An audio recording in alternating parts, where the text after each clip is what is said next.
Hey, I'm John Cannell, and today on Preppy Kitchen, we're making an easy, amazing Cacio e Pepe. So let's get started. First off, we need 4 quarts of water in a large pot, and then we're gonna be ready to boil.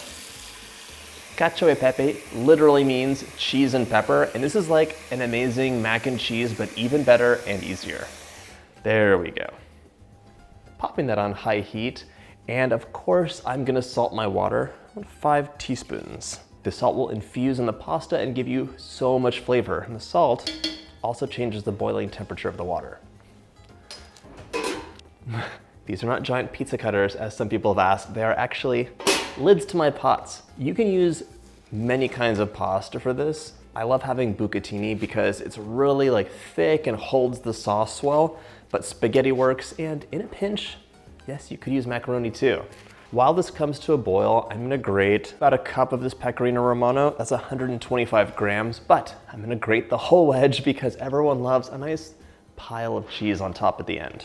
This is a nutty, hard cheese that gives you a ton of flavor. Avoid using pre-grated cheese for this. When you have packaged grated cheese, there's often cellulose on the ingredients. It's just wood pulps. They take sawdust basically and mix it with cheese so it doesn't stick together. Not the most delicious. It's also gonna inhibit the melting you want to happen here. So just get that grater out and go, go, go. That's a nice amount of cheese. A little bit more than we need, but we might use it all anyways. Don't tell anybody. I go through a lot of pepper in my recipes. I have to fill my grinder back up because we need a tablespoon of freshly cracked black pepper. There we go. If you want to be a little sneaky, you can even add your pepper into the pot as well and have like a peppery soup that's gonna infuse flavor into the pasta. In fact, this is also our secret. We'll just strain it out and we won't use it later. My water has come to a boil. It's a beautiful color from those optional peppercorns. We're gonna cook this until it is al dente. We wanna have it almost ready because there's some additional cooking happening after the boil. Our bucatini wants 9 to 11 minutes of cook time, so we'll give it about 8 and see where it's at. And get a container ready because we're gonna reserve about 2 cups of this precious, amazing pasta water. It is not to be discarded, so have that in your mind before you drain the pasta. After some cook time, you definitely want to give your pasta a test. That's perfect. Actually, it's good. It's on the firmest side of al dente anyone could ever want, so we're gonna take this off heat. As promised, I'm gonna reserve 2 cups of pasta water. I love the color from these peppercorns.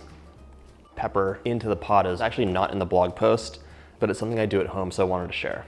Maybe I'll add it to the post. You let me know if you think it's a must-have or a meh.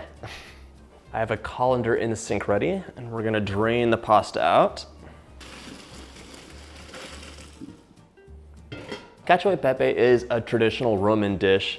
It doesn't traditionally have butter in it, but if you know me, you know butter makes everything better. So I'm adding in, oh, that was a lot of butter. I didn't mean to add the whole stick. There we go. That's for later. I'm adding in 6 tablespoons of unsalted butter. We're gonna melt this up over medium-low heat. And I actually wanna brown the butter. It's gonna give me a wonderful nutty depth of flavor that just adds a kiss of amazingness to this dish. If you don't wanna use the butter and you wanna be more traditional, go ahead. It's still gonna be delicious. Don't burn your butter though, that's bitter. There's no coming back from bitter butter. I don't care what Betty says.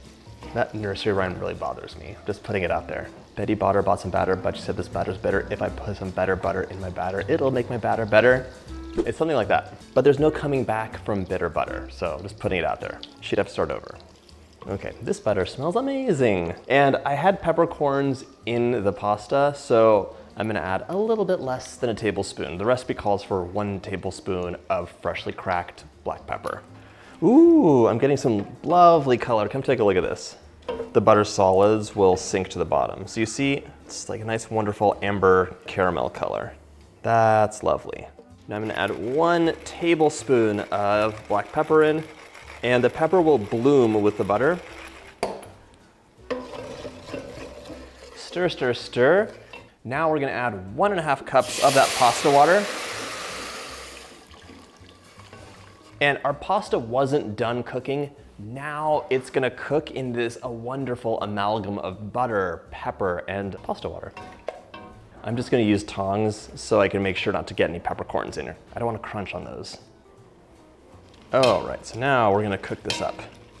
We're gonna add in about 1/2 cup or so of our shredded pecorino romano.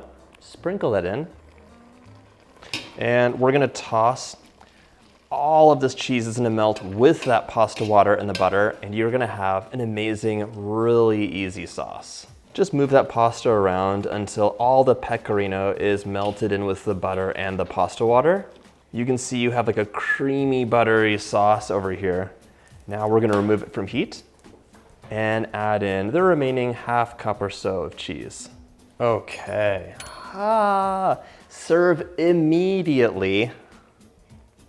Oh my gosh. That is so easy, amazing, and I have to tell you, Lachlan and George love this recipe more than mac and cheese. It's that delicious, even with the pepper. Serve this with additional cheese on top, as well as a sprinkle of black pepper.